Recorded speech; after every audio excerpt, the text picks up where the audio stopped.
ان کے لیے بجلی کی قیمت میں تقریباً 48 سے 50% کمی آئی ہے، اور ابھی بھی وزارت خزانہ سے آئندہ مالی سال پروٹیکٹڈ صارفین کے لیے زیادہ سبسڈی مانگی ہے تاکہ ایسے صارفین کو زیادہ ریلیف دے سکیں. ٹھیک ہے، بہت شکریہ. وزیر اعظم شہباز شریف کا سماجی رابطے کی ویب سائٹ ایکس پر پیغام. علاقائی امن، خوشحالی اور تعاون کو بڑھانے کے لیے مل کر کام کرنے کے مشترکہ عزم کا اعادہ. کہا کہ ترک صدر رجب طیب ایردوان اور اظہر صدر الہام علیوف کے ساتھ سہ فریقی اجلاس میں شرکت باعث اعزاز ہے.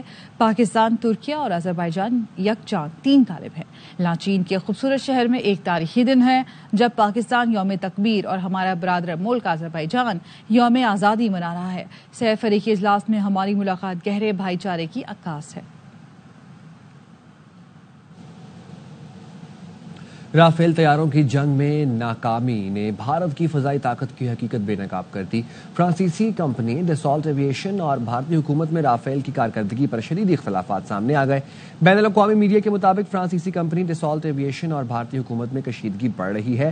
بھارتی فضائیہ کی جانب سے فرانسیسی رافیل طیاروں کے استعمال پر سوالات اٹھنے لگے. پاکستان نے چینی ساختہ PL-15 میزائلوں کے موثر استعمال سے بھارتی دفاعی دعووں پر کاری ضرب لگائی. فرانسیسی ماہرین کی ٹیم نے بھارت میں رافیل بیڑے کے معائنے کی درخواست کی. نئی دہلی نے فرانسیسی ماہرین کی درخواست سیکیورٹی خدشات پر مسترد کی. فرانسیسی ٹیم تکنیکی مسائل کا جائزہ لینا چاہتی تھی تاکہ شکوک و شبہات ختم کر سکیں. رافیل کی حالیہ کارکردگی پر انڈونیشیا نے بھی دسالٹ جنگی طیارہ معاہدے پر نظر ثانی شروع کر دی. بھارتی رافیل کی کمزور کارکردگی نے انڈونیشیا کو نظر ثانی پر مجبور کیا. بھارتی فضائیہ کے رافیل طیارہ گرنے پر فرانسیسی فوج کا پہلا باضابطہ رد عمل سامنے آ گیا. پیرس میں فرانسیسی فوج کے ترجمان نے پریس بریفنگ میں کہا رافیل گرانے کے معاملے پر بھارت سے رابطے میں ہیں، اس سے متعلق معلومات جمع کر رہے ہیں، صورتحال کا بغور جائزہ لیا جا رہا ہے. صحافی کے سوال پر فرانسیسی فوج کے ترجمان نے کہا اگر رافیل گرانے کی اطلاعات درست ثابت ہو جاتی ہیں تو یہ 20 سال میں پہلا ایسا واقعہ ہوگا. انہوں نے مزید کہا رپورٹ کے مطابق اس لڑائی میں 100 سے زائد طیارے شامل تھے. ہمارا مقصد اس لڑائی سے سبق حاصل کرنا ہے.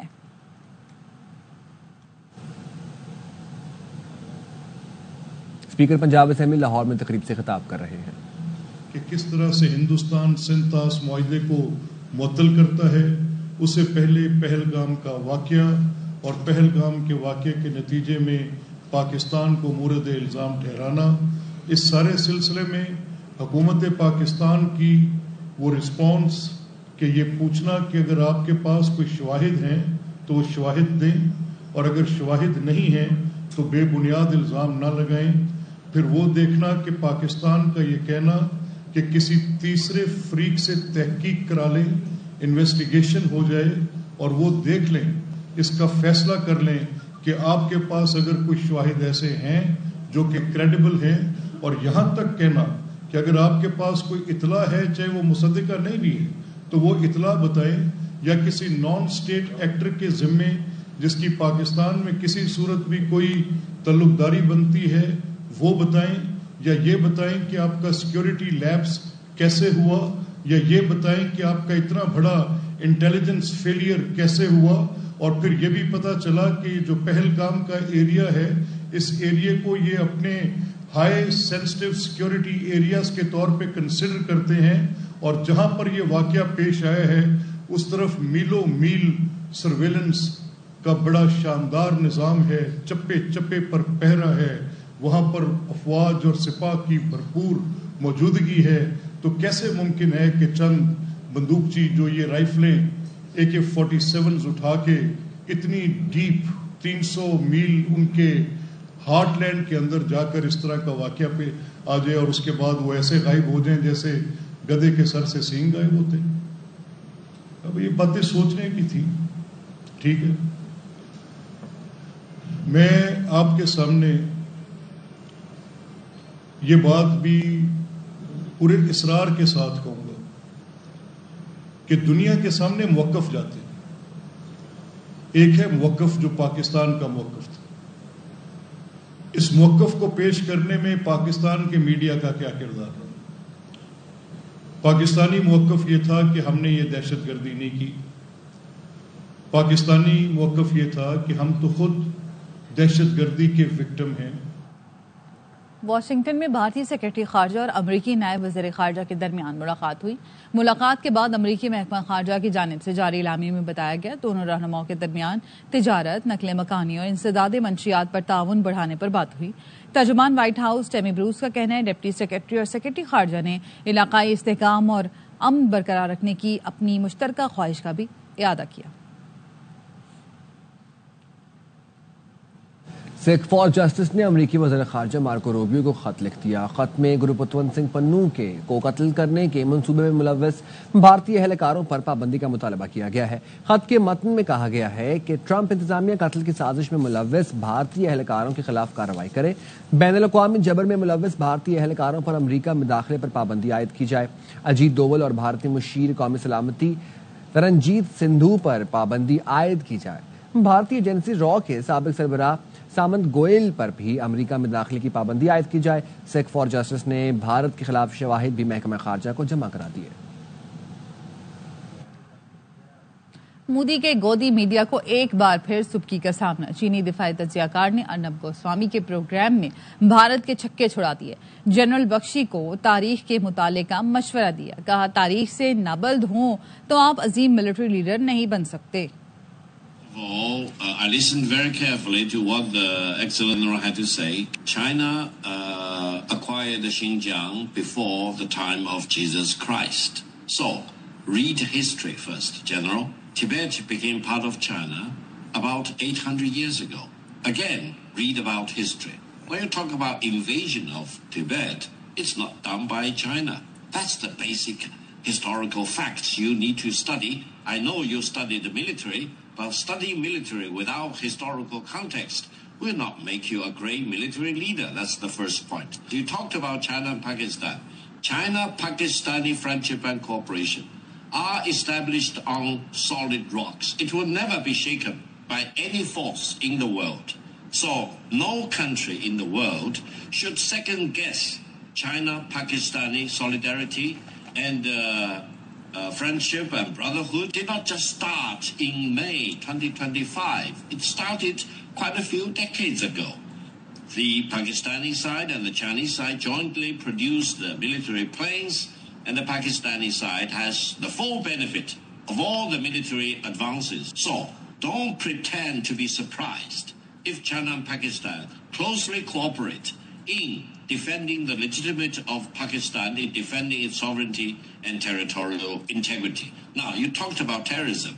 But whenever there is a terrorist attack, you cannot just jump the gun and jump to the conclusion that accusing a certain other country as sponsoring the terrorist attack.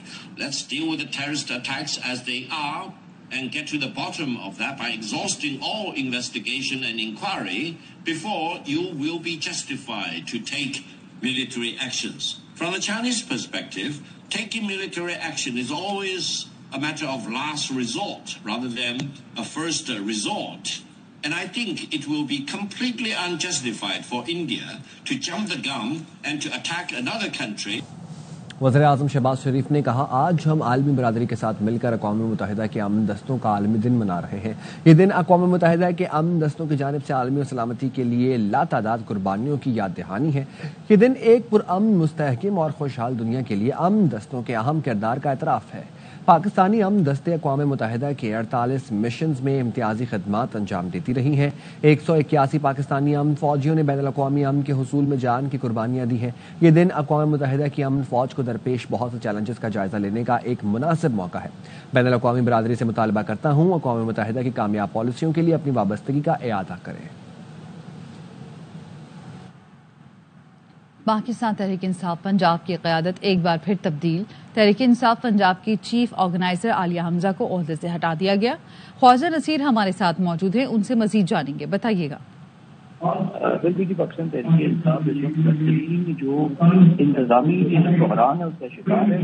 تقریباً 2 سال کے دوران پی ٹی آئی کی چوتھی شخصیت کو پنجاب کی ذمہ داری۔ خواجہ نصیر، آپ کی آواز صحیح سے ہم تک نہیں پہنچ رہی۔ پاکستان تحریک انصاف پنجاب کی قیادت ایک بار پھر تبدیل۔ تحریک انصاف پنجاب کی چیف آرگنائزر عالیہ حمزہ کو عہدے سے ہٹا دیا گیا ہے۔ پنجاب میں تنظیمی معاملات چلانے کے لیے 4 رکنی کمیٹی تشکیل دے دی گئی ہے۔ کمیٹی میں سلمان اکرم راجہ، عمر ایوب، احمد خان بچر اور میاں اکرم عثمان شامل ہیں۔ سابق چیف آرگنائزر عالیہ حمزہ